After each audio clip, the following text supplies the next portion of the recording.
Now, what were the actual costs of the DUIs, the drunk driving, the court costs, the fees, the lawyer fees, the actual alcohol, the impounded cars? This is a good question to really delve into. And if this is the first time you see me, we're talking about my wife who died from alcohol use disorder a little over 4.5 years ago. She went to 7 rehabs and had 4 DUIs during her career, and it's very very sad ending. And I tell these stories really to help other families and alcoholics realize, the horror stories, and really to resonate with people who it resonates with and who it targets with. But the question is like this. Now, you've touched on some specific instances, but would you mind sharing more about the overall financial impact of her alcoholism over the years? And they were many. I've talked about one incident where the police came actually looking for her because she had warrants 2 weeks after she had passed away, for example, because she never paid for her warrants, and they were considerable at the end of her life. And I'll tell this on the next segment. The biggest expense, of course, were the warrants and I believe the court costs. She got a public defender because she didn't really essentially have a whole lot of income herself, other than stuff that she sold. Her the bill was about $22,000, and because she didn't have a lot of income, she couldn't pay it, and I wasn't going to pay it. It was actually in her name, so in this case, it wasn't something that I was liable for. I ended up having to take her death certificate to the courts, and they quashed about 22,000 in fines and court fees and legal fees and a whole bunch of stuff. But yes, I did have, 2 officers come to my house 2 weeks after she passed away looking for her, and this is a continuation of the craziness that I had to go through. I've actually made videos on that.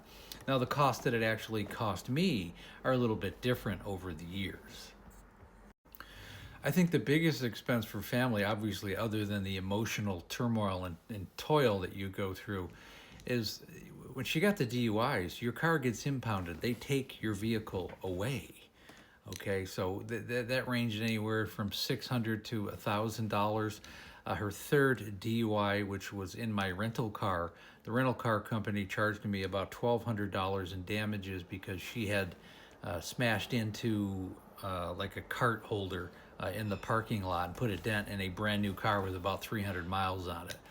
There's also wine spilled on the inside. Red wine was all over the inside of the car, brand new car. So, I mean, that's what they charged me. And then I could never rent from that particular rental car company again. And I can't blame them, even though it wasn't my fault. Other costs were the alcohol themselves. And I'll tell this on the next segment because people ask me so much almost every day. Where did she get the money to buy all this alcohol? And the one thing a lot of people don't realize, and families are always astonished at where do they get the alcohol from. Believe me, I was as astonished as anybody where it came from. And sometimes she sold stuff on eBay. Sometimes she would outright steal it. There was DoorDash that she would get. In other words, she would steal from me or steal from the bank account. I would change bank accounts. She'd find out what they were, order ATM cards. I'd cut up credit cards. She'd reorder them. And then she also, I made one video where she kind of plundered my son's college fund. I had a small college fund of about 3,000 for his incidentals the first year he went, and that was gone because she found access to that account. It was very shameless. Again, this was only a few months before she passed away, but it was something that really put the final, you know, the, the final nail in the coffin for me. And if you can look for that story, that was one that I really never got over.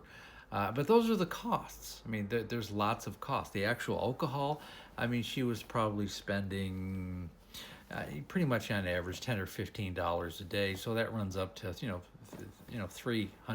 350 bucks a month. Annually, you're looking at somewhere around $4,000 just in the cost of the alcohol. And then, of course, there's the 2 times she ran in front of drove through the house. One time very badly, took the whole car right through the garage door. Had to buy a new garage door frame. That was in the neighborhood of about $8,000. But in that case, insurance covered it at that case, and after that she was uninsurable. Not to mention the damage to the car. There was another $6,000 to the BMW that she drove, and about $4,000 to my car because the garage door slammed down on my car.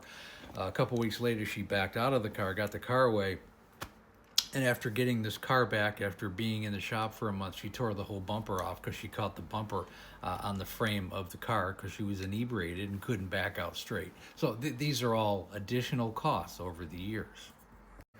And then just a few other ones. I mean, without going into detail, I mean, obviously, when I left the house, I had to get rid of most of the furniture that she sat in, couches, love seat, the bed. I mean, I had to get rid of all this stuff because the bodily fluids that were on them over the years just deemed them. I don't think anybody would have wanted them. I just really had them hauled away. I mean, so I had to get new furniture and things. I mean, those are. I'm sure there's lots more costs if I thought about it. On that note, I hope that makes sense. The cost monetarily is one thing. Emotionally, it is beyond belief for families, and I hope people resonate with that and understand that. It's very hard on family members, and just as hard for the alcoholic, obviously, because they're going through this mental illness. Now, again, I go live Monday through Friday, right around 6 o'clock Pacific Standard Time, 9 o'clock Eastern Standard Time. And when you want to join the Facebook group, if you want more context, have questions, if you're an alcoholic, have or a member of your family is an alcoholic, if you want be around people who are going through the same thing, join the Facebook group. And when you're ready to work with me one-on-one, I've helped thousands of families, and just as I've helped the alcoholics and their families. Set up a breakthrough call. Again, the link is in the bio. It takes about 45 minutes or so. We go over a deep dive into what's going on with you and your family. And we set up in a complete customized program and give you a blueprint what to do for the rest of your life. And again, thanks for listening.